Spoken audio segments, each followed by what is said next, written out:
요한복음 15장 1절에서 8절, 제가 한 절, 여러분들이 한 절 그렇게 독합니다. 요한복음 15장 1절에서 8절입니다. 나는 참 포도나무요 내 아버지는 농부라.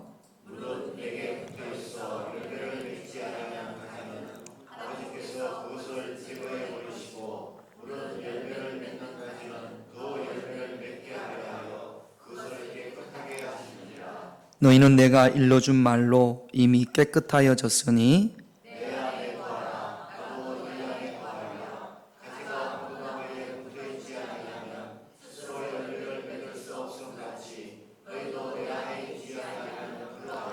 나는 포도나무요 너희는 가지라.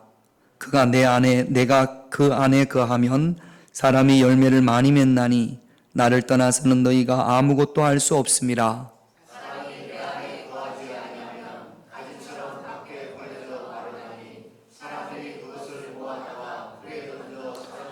너희가 내 안에 거하고 내 말이 너희 안에 거하면 무엇이든지 원하는 대로 구하라. 그리하면 이루리라.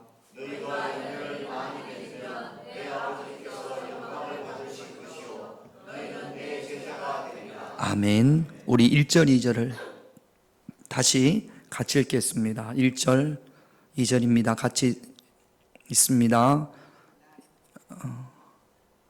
장로님 이걸 1절 2절을 내려주셔야 되는데 하나만. 1절 2절 같이 있습니다. 나는 참 포도나무요 내 아버지는 농부라. 물은 내가 붙어있어 열매를 맺지 아니하는 가지는 아버지께서 그것을 제거해 버리시고 무릇 열매를 맺는 가지는 그것을 깨끗하게 하시느니라. 예수님께서 하신 말씀입니다. 오늘 말씀을 보면 예수님은 참 포도나무고 1절 말씀에 보면 아버지는 누구일까요? 아니 말씀을 보여주셔야지. 여기 그대로 주세요, 장로님. 예수님은 누구라고요? 참 포도나무고. 다시 1절을 같이 있습니다. 시작. 나는 참 포도나무요 내 아버지는. 자, 예수님께서 하신 말씀이세요. 나는 누굽니까? 자, 나는 누구를 말하는 겁니까? 예수님. 예수님이 자기 자신을 뭐라고 말씀하세요? 참 포도나무라고 말씀을 하십니다. 그러면 예수님께서 내 아버지라고 했을 때 내 아버지는 누구를 말하는 걸까요? 하나님. 하나님은 누구시라고요?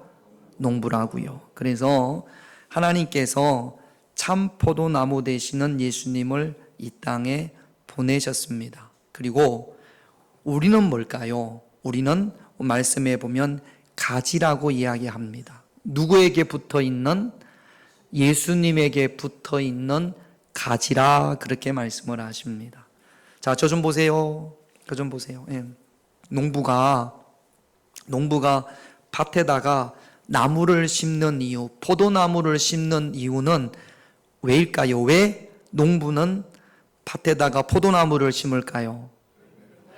포도 열매를 얻기 위해서. 그래서 포도나무를 밭에 심습니다. 그러면 하나님도 마찬가지지요. 참 포도나무 되시는 예수님을 이 땅에 보내셔서 심으신 이유는 포도나무에 붙어 있는 가지에서 열매를 얻기 위해서. 이것이 하나님께서 예수님을 이 땅에 보내주신 목적입니다. 그런데 오늘 말씀에 보면 가지가 나무에 붙어 있으면 열매를 맺지 않습니까? 그래요, 안 그래요?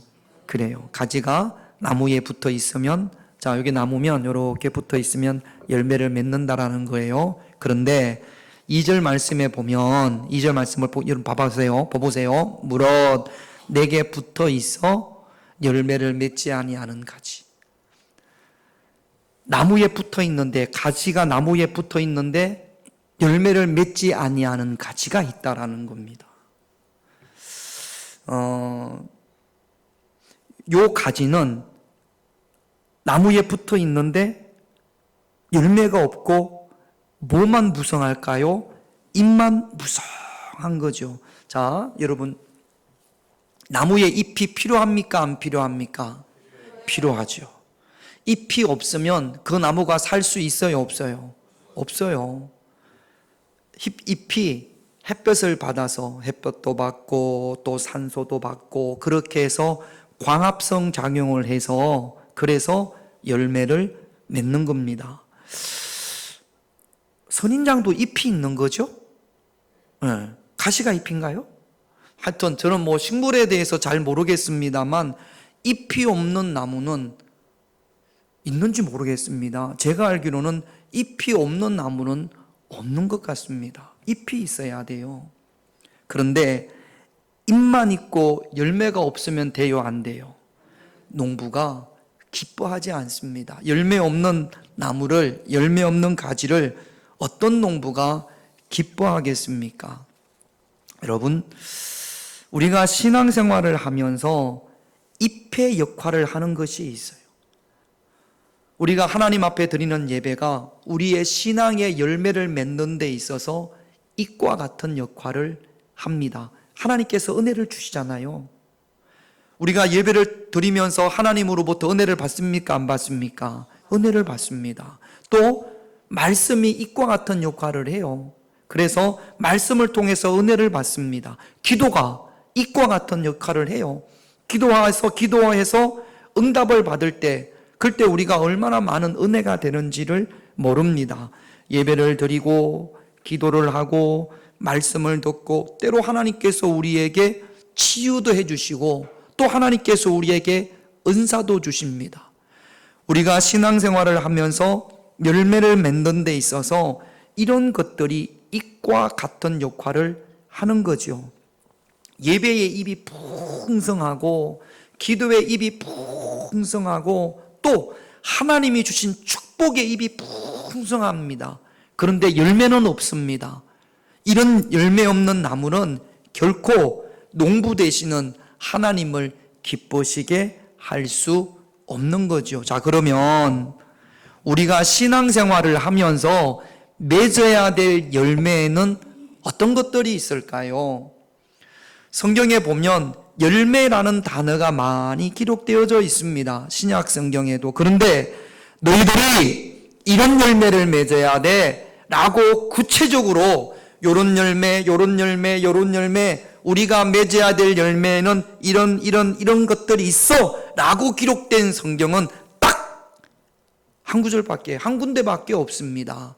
그게 어디냐면 갈라디아서 5장. 성령의 몇 가지 열매? 9가지 열매. 성령의 열매는 그러면서 요런 열매를 갈라디아서가 소개해주고 있습니다. 갈라디아서 5장 22절에서 23절 같이 있습니다.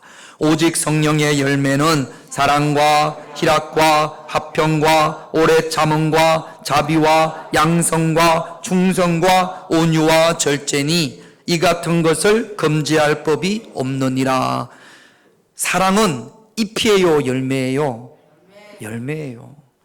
하나님 앞에 예배를 잘 드리고 하나님께서 주신 은혜를 받고 또 하나님이 주신 응답을 받고 그래서 어떤 열매를 맺어야 돼요? 사랑의 열매를 맺어야 되는 겁니다. 다시 말씀을 드립니다. 잎이 없으면 열매를 맺을 수 있어요, 없어요? 없어요. 잎이 필요 없는 게 아닙니다. 잎이 싱싱해야 돼요. 우리가 예배를 잘 드려야 되고 하나님 말씀을 잘 묵상해야 되고 잎이 싱싱해야 됩니다. 그래야 좋은 열매, 아름다운 열매를 맺을 수 있어요. 그런데 잎만 무성해서는 하나님을 결코 기쁘시게 할 수 없습니다. 성령의 9가지 열매를 보면 우리가 보통 은혜, 그러면 열매, 그러면 기도의 열매, 또 은사, 이런 것들을 이야기하기 쉬운데 성경은 우리에게 소개하기를 9가지 열매는 대부분 보면 삶의 변화와 연관이 있습니다. 내 주변 사람들과의 관계 가운데서 내가 변화되어져야 될 것, 이것을 성경은 우리에게 열매라고 이야기를 하는 겁니다. 예수 믿고 은혜 받고 응답받아서 구원받아서 내 삶 가운데서 이런 열매를 맺어야 한다고 성경은 우리에게 말씀을 하시는 거죠. 그 첫 번째 열매가 뭐예요? 사랑입니다. 뭐라고요? 사랑. 눈을 크게 뜨고 첫 번째 열매가 뭐라고요? 이 사랑은 누구를 좋아하는 것, 물론 그것도 있습니다만 성경에서 말하는, 갈라디아에서 말하는 9가지 열매 중에 첫 번째인 사랑은 긍휼입니다.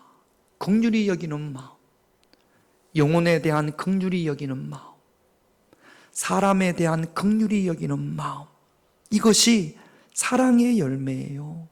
내 주변 사람들을 향한 긍휼히 여기는 마음, 예수 잘 믿고 은혜 받고 응답 받아서 전에는 원수 같았던 사람도 언제부터인가 불쌍히 여김이, 긍휼히 여김이 보여진단 말이죠. 이것이 사랑의 열매입니다. 또 두 번째가 희락입니다. 여러분, 희락은 기쁨이에요. 사랑과의 관계 속에서 내가 늘 기쁨이 있어요. 하나님이 내게 주시는 은혜가 있으니까 그 은혜로 기쁩니다. 상황이 좋아서 기뻐하는 것이 아니고, 뭐가 잘 돼서 기뻐하는 것이 아니라 잎이 무성해서 하나님으로부터 예배 가운데 은혜를 많이 받아서 그걸로 땡치는 게 아니고, 그 은혜로 인하여 내 안에 기쁨이 넘쳐나는 거죠. 별일도 없는데 그냥 웃음이 자꾸 나온단 말이죠. 별일도 없는데 그냥 미소가 지어진단 말이죠. 사람을 만날 때마다, 여러분, 어떤 사람을 만나면 늘 그 인상이 좀 일그러져 있는 분들이 있잖아요. 늘 좀 불만인 분들도 있고 늘 불평인 분들도 있고, 그렇지 않겠습니까? 그런데 우리가 은혜를 받아서 어떤 열매를 맺어야 되느냐? 희락의 열매, 기쁨의 열매. 자, 여러분, 기쁨의 열매가 있습니까? 희락의 나에게 기쁨의 열매가 있는지, 내가 그런 열매를 지금 입만 무성한지 그런 열매가 있는지 한번 내 자신에게 물어볼 수 있어야 된단 말이죠. 또 화평입니다. 좋은 관계, 주변 사람들과 좋은 관계. 이 사람하고 관계가 끊어지고 저 사람하고 관계가 끊어지고 이 사람하고도 관계가 어렵고, 이게 아니고 모든 사람에게 좋은 관계, 그것이 화평입니다. 또 오래 참음은 기다림이에요. 기다려주는 거예요. 좀 못마땅한 것이 있어도, 좀 성에 차지 않더라도 기다려주는 겁니다. 예수님이 제자들을 기다려줬던 것처럼 긍휼의 마음이 있을 때 기다릴 수 있는 거거든요. 집 나간 탕자를 아버지가 기다린 것처럼 오래 참음, 기다리는 겁니다. 또 자비는 무엇이냐? 친절과 배려입니다. 전에는 남을 별로 배려하지 않았어요. 늘 나 중심이었어요. 내가 맛있으면 됐고 내가 좋으면 됐고. 그런데 은혜 받으면서, 하나님의 은혜를 받으면서부터 다른 사람을 배려하기 시작합니다. 친절히 대합니다. 이것이 자비의 열매예요. 양선은 착한 마음. 예수 믿고 참 사람이 착하게 바뀌었어요. 예수 믿고 사람이 참 착해졌어요. 그런 분들이 우리 주변에 있지 않습니까? 이것이 양선의 열매입니다. 충성, 복종하고 순종하는 것이 아니라, 제가 주석 원어를 찾아봤더니 충성이라고 말하는 이 단어가 진실이에요. 정직이에요. 누구에게 진실해야 됩니까? 사람과 사람 사이에서 진실해야 됩니다.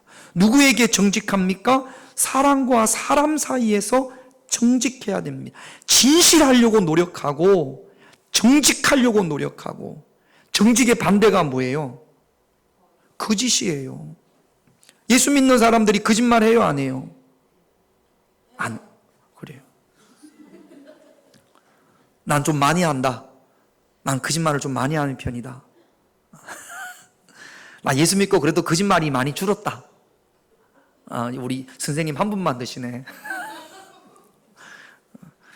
나는 예수 안 믿을 때도 거짓말을 안 했고 지금도 거짓말 안 한다. 요게 새빨간 거짓말이에요.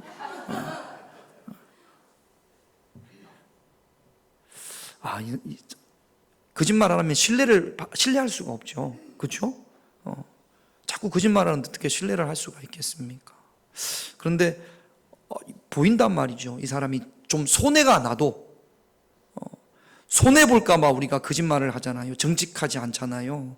근데 손해를 보더라도 진실을 이야기하는 그 사람을 볼 때 믿음직스럽단 말이죠. 함부로 스스로가 생각을 해보세요. 나에게는 충성의 열매가 있는지. 아직도 그냥 거짓말이 입에 붙어 있으면 이건 충성의 열매가 없는 거죠.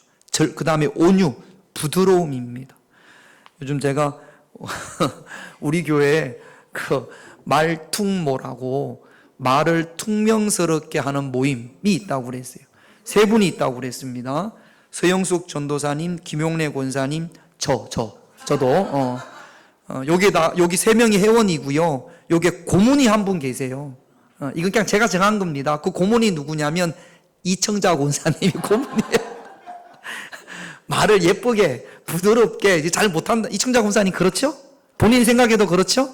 우리 고문입니다. 말퉁모 고문. 그래서 누구한테 배우라고 이야기했냐면 한경애 권사님이 말을 예쁘게 잘해요. 그래서 한경애 권사님한테 배우라고 그랬더니 지난번 전도팀에 와서 어떻게 하면 말을 예쁘게 하느냐, 뒤에다가 이형을 붙이면 된답니다. 했습니다 그러면 했습니다 그렇게 하면 자, 아무튼 온유라는 것은 부드러움이에요. 부드럽게 똑같은 말도 좀 거칠게 이야기하는 사람이 있고 퉁명스럽게 이야기하는 사람이, 마음은 안 그런데 이게 퉁명스럽게 툭툭 내뱉듯이 하는 분들이 있잖아요. 부드럽게 하는 분이 있고, 물론 쏙과 겉이 똑같아야겠지만 그 부드러움, 이게 온유의 열매란 말이죠. 마지막 절제는 뭐냐면 영어 성경에 보니까 셀프 컨트롤이에요. 자기가 자기를 다스리는 겁니다. 여러분, 제가 시골에 옛날에 큰 집에 가면 그 농부 아저씨들이 소를 몰고 가다가 소가 멈춰야 될 때, 그럴 때 줄을 당기면서 뭐라고 하죠? 와와 한단 말이죠. 절제가 워워예요. 워워. 모든 면에서 막 성질이 날 때 와 이게 절제예요. 모든 면에서.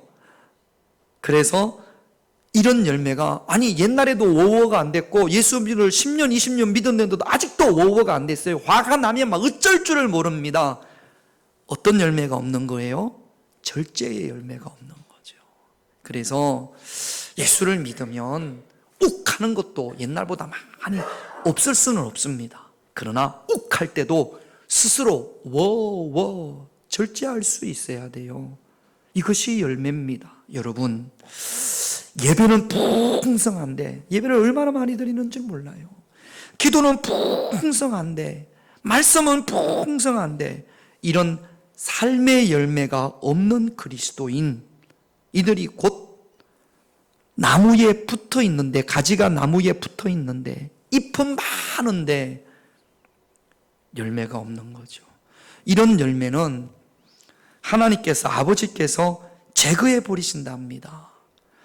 여러분, 제거해 버린다는 것은 완전히 구원에서 끊어지는 건 아니에요. 더 이상 하나님께서 은혜를 공급하지 않으시겠다라는 겁니다. 열매 없는 잎만 무성한 가지는 그래서 신앙생활이 메말라요. 열매가 없으니까, 하나님이 기뻐하시지 않으니까.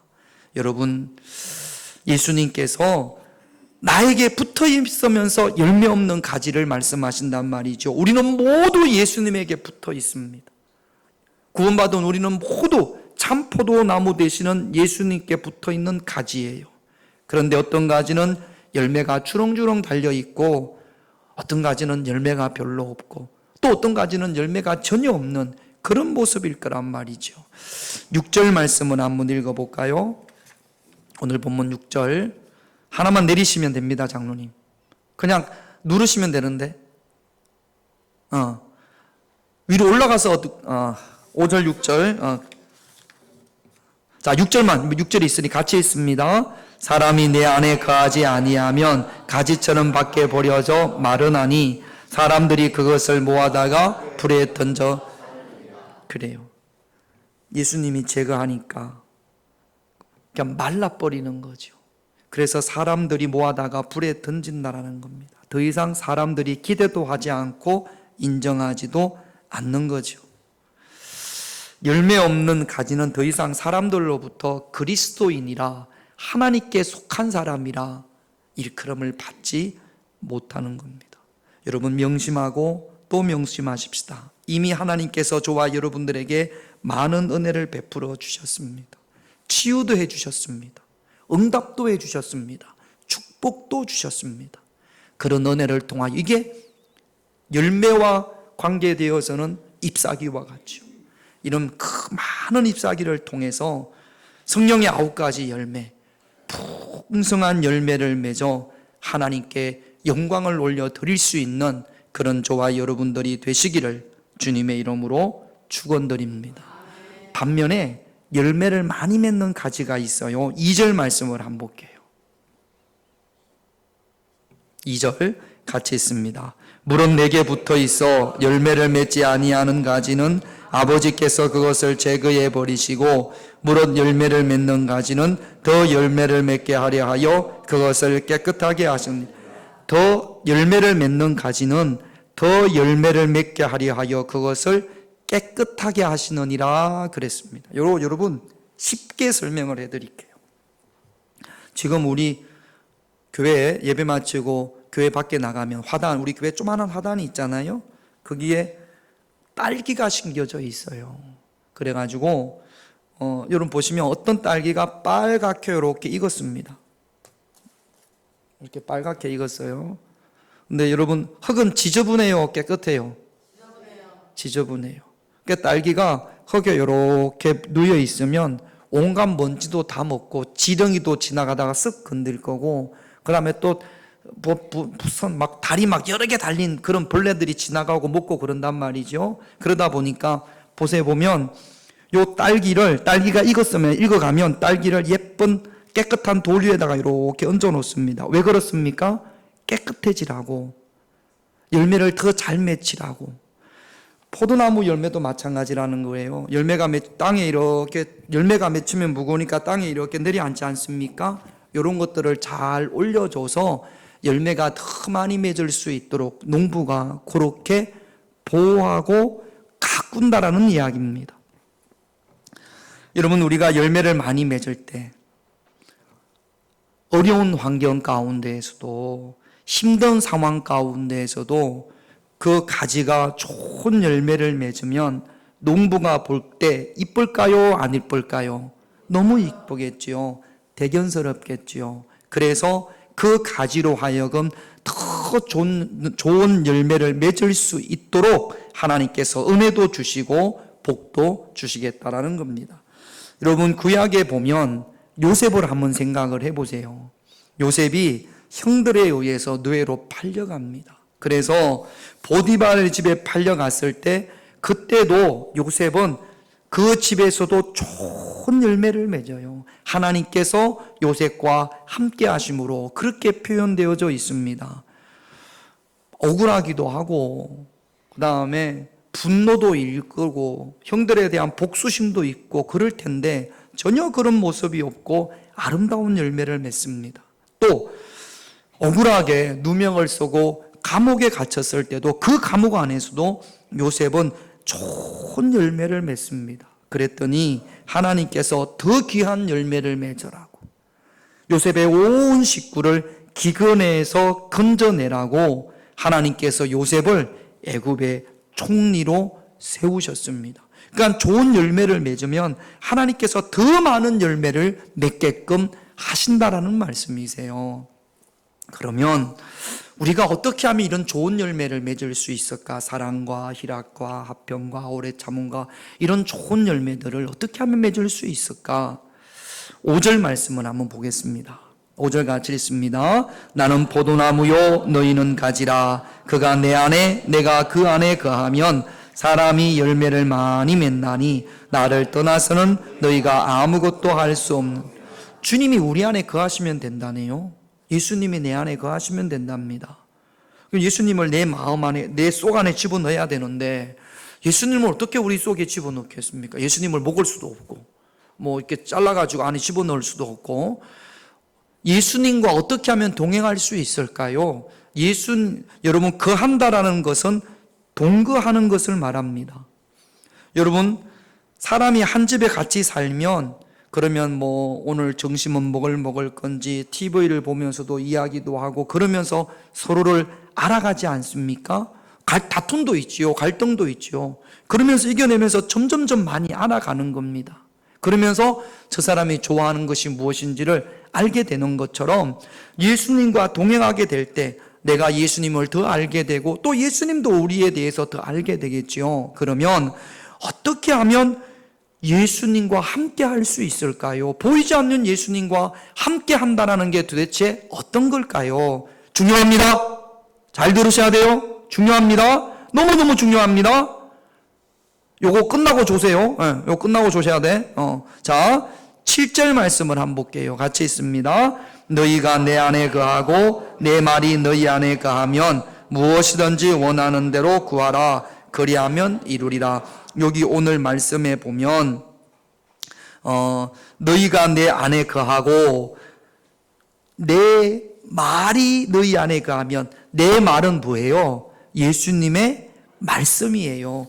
주님과 동행한다는 것은 주님의 말씀이 내 안에 있을 때 그것이 주님과 동행하는 겁니다. 자, 보세요. 자, 보세요. 예수님의 말씀을 아는 거가 예수님과 동행하는 걸까요? 예수님의 말씀을 아는 것으로 예수님과 동행한다고 말할 수는 없습니다. 자. 이게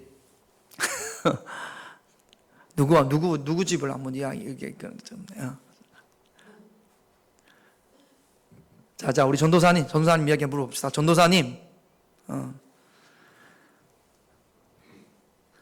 김정태 집사님이 오늘 저녁에 수제비 먹자. 그럼 수제비 해요, 안 해요? 한다고 해야지, 한다고. 자, 다시 수제비 먹자. 그럼 해요, 안 해요? 몸이 안 좋아서 김치찌개 먹자. 그럼 해요, 안 해요? 해요. 그런데 동현이가 일하다가 전화를 했어요. 엄마, 오늘 뭘 먹을까요? 삼겹살을 좀 구워 먹었으면 좋겠는데 그러면 김치찌개를 끓입니까? 삼겹살을 굽습니까? 저 집의 가장은 누구예요? 김정태 집사님이에요. 근데 실제 주인은 누구예요? 동현이가 가는 거죠. 그래요, 안 그래요? 우리 집에 그런 경우들이 많죠? 아니에요? 김영래 권사님은 장로님이 하라는 대로 해요? 아들이 하라는 대로 해요? 자, 봐봐요. 우리가 주인이 예수님이라고 그래요. 예수님의 말씀이 내 삶의 주인이라고 그래요. 근데 뭔가 결정을 할 때, 그럴 때는 예수님과 상관없이 내 생각에, 내 경험에서, 나를 위해서 결정을 한단 말이죠. 이것은 예수님의 말씀이 주인이에요, 주인이 아니에요? 자, 김정태 집사님이 몇 번 이야기를 했어요. 할 때마다 거절을 당해. 자꾸 동현이만 좋아하는 걸로 해요. 그러면 말을 할까요, 안 할까요? 더 이상 이야기를 안 해요. 성령님이 더 이상 이야기를 안 해요. 성령님을 슬프시게 하는 거예요. 그러면 한 집에 산다라고 이야기하면서도 나하고는 점점 관계가 없어지는 거예요. 이게 우리가 예배를 드리면서 기도를 하면서 말씀을 읽으면서 그러면서 내 삶은 예수님과 아무런 관계가 없는 거죠. 서류상 동거인이에요. 그런 가정들이 있습니다. 서류상 동거인이. 서류상 내가 예수님을 너무 잘 알아요. 또 예수님과 함께 살아요. 예배를 드리면서. 그런데 전혀 예수님과 관계없는, 여러분, 이것은 주님이 내 안에 거하시는 것이 아닙니다. 그러므로 주님이 내 안에 거하게끔 하기 위해서는 예수님의 말씀에 내 삶의 주인 자리를 기꺼이 내어드리는 겁니다. 여러분, 누가 여러분들한테 기분 나쁘게 하면 화가 나요, 안 나요? 화가 나요. 꼭 할 때가 있어요. 그런데 예수님께서 말씀에 읽어보니까 사랑하라고 그랬단 말이죠. 원수를 사랑하라고 그랬단 말이죠. 그런 말씀이 있어요, 없어요? 그 말씀이 생각이 나서 워워워 해요, 안 해요? 하면 다행인데 못하면 예수님께서, 성령님께서 더 이상 말씀을 안 하세요. 여러분, 그렇게 될 때 7절 말씀에 보면 무엇이든지 원하는 대로 구하라. 그리하면 이게 응답받는 방법이에요. 할렐루야.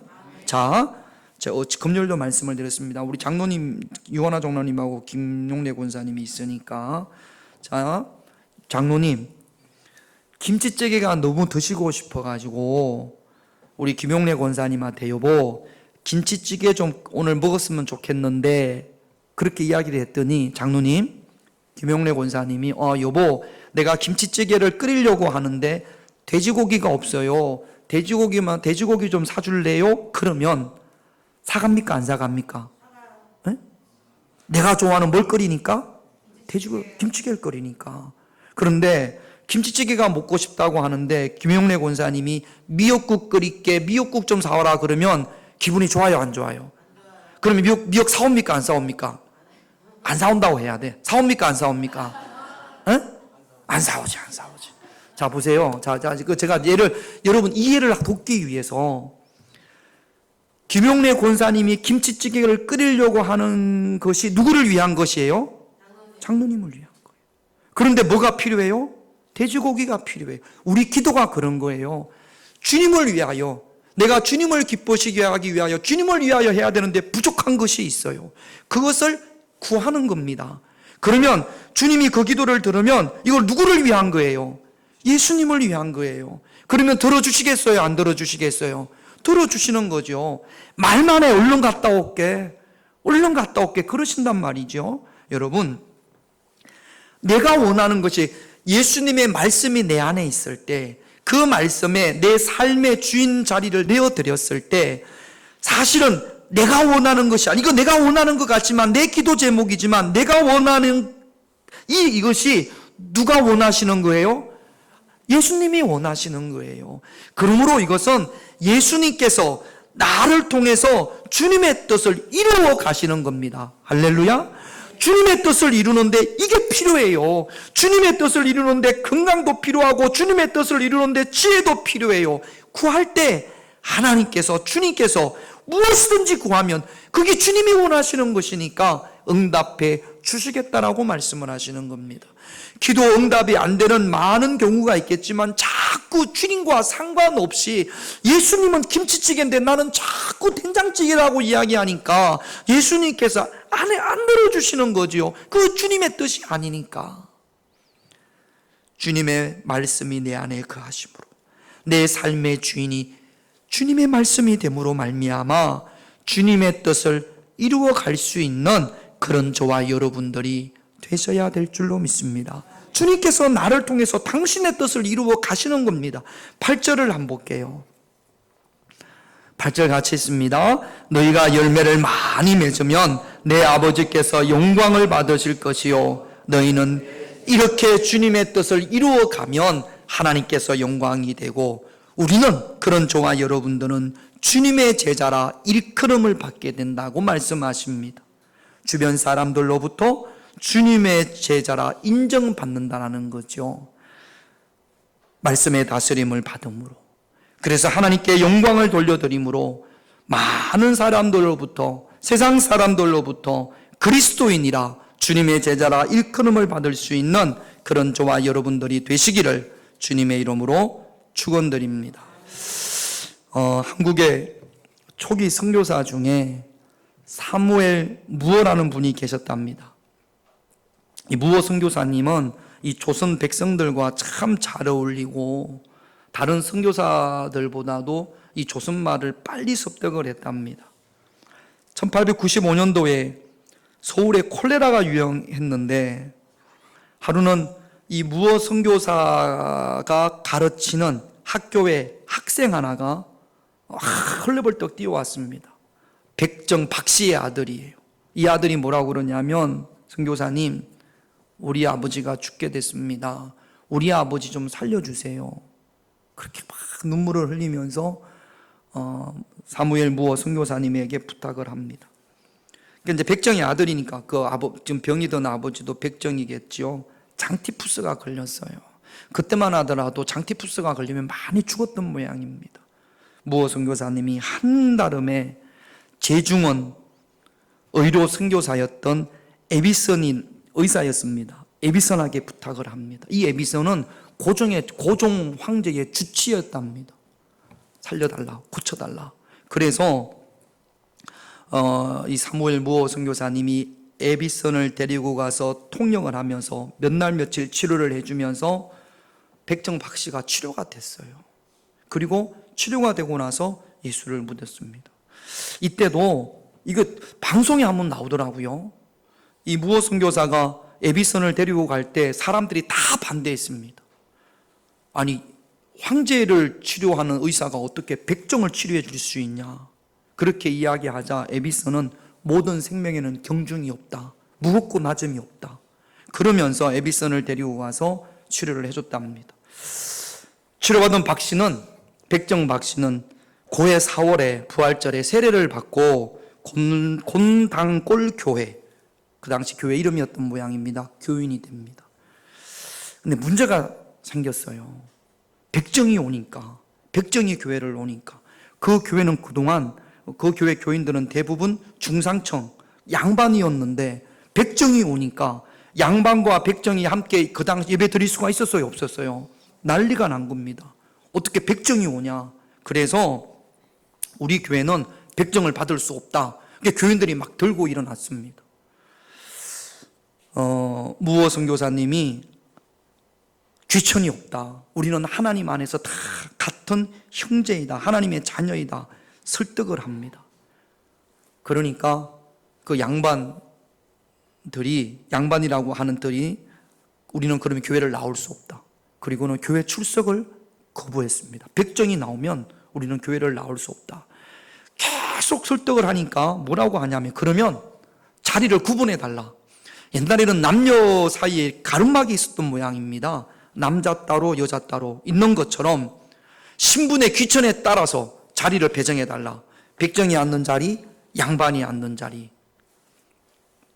무어 선교사님은 결코 그렇게 할 수 없다. 하나님의 자녀들은 차별이 있을 수 없다. 그렇게 이야기를 했답니다. 그래서 양반들이 다 떠나게 됐어요.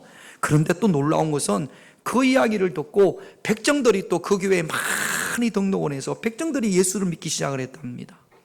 그러면서 이 무어 선교사님과 곤당골 교회 교인들이 계속 정부에 대해서 탄원서를 냈어요. 백성 신분 차별 폐지법.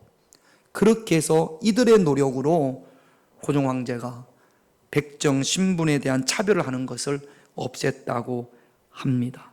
같은 선교사였던 마르다 흔들리라는 분이 이렇게 기록을 한 것이 남아있다고 해요. 조선 백정들의 그 당시 백정 폐지법이 폐지되니까 신분 차별법이 폐지되니까 그 백정들이 기뻐하는 것이 마치 링컨 대통령이 노예방을 선언한 후에 흑인들이 기뻐했던 것보다 더 기뻐하더라. 그런 기록이 있다고 합니다. 나중에 백정 박씨는 이름을 새로 지었어요. 새로운 봄. 그래서 박성춘 장로가 됩니다. 그리고 그 아들 박서양은 제중원 의학교, 지금 세브란스의 전신이랍니다. 그 의대에 들어가서 한국 최초의 서양식 의사가 됐고 또 제중원의 교수가 됐고 나중에는 만주로 건너가서 독립군을 치료하는 그런 역할을 했다고 합니다. 조선 땅에 특히 백정 박씨 가문의 복음의 빛을 전했던 사무엘 무어 선교사는 그 백정 박씨 박선춘 장로를 전도하는 동기가 되었던 장티푸스에 걸려서 46세 젊은 나이에 하나님의 부르심을 받습니다. 그래서 그 시신이 지금도 양화진에 묻혀 있는데 양화전 그 사무엘 무어 선교사님 무덤 비석에 이렇게 써 있다고 해요. 예수 그리스도의 종, 아름다운 인격과 정신의 사랑, 조선에 대한 헌신적 사랑으로 많은 영혼들을 하나님 아버지께로 인도하고 행복하게 죽다. 이렇게 기록이 되어 있다고 합니다. 이것이 사랑의 열매입니다. 긍휼의 열매입니다. 여러분, 우리가 예수 믿고 예배 통해서 은혜 받고 또 기도 통해서 응답 받고 은혜 받은 것으로 끝나는 것이 아니라 하나님께서 우리에게 주신 그 은혜로 인하여 많은 열매를 맺어 하나님을 기뻐시게, 성령을 기뻐시게, 하나님께 영광을 돌려드리는 그런 저와 여러분들이 되시기를 주님의 이름으로 축원드립니다. 기도 제목 보겠습니다. 더 많은 열매를 맺기 위해 1번 같이 있습니다. 주님이 내게 베푸신 은혜로 삶의 변화의 열매를 맺기를 원합니다. 2번 같이 있습니다. 힘든 환경과 상황 속에서도 열매를 맺어 요셉과 다윗처럼 더 귀한 열매를 맺게 하옵소서. 3번 같이 있습니다. 주님의 말씀에 내 삶의 주인 자리를 내어드려 응답받고 하나님께 영광이 되게 하옵소서. 이 세 가지 기도 제목 놓고 우리 찬양하고 다 같이 하나님 앞에 기도합니다.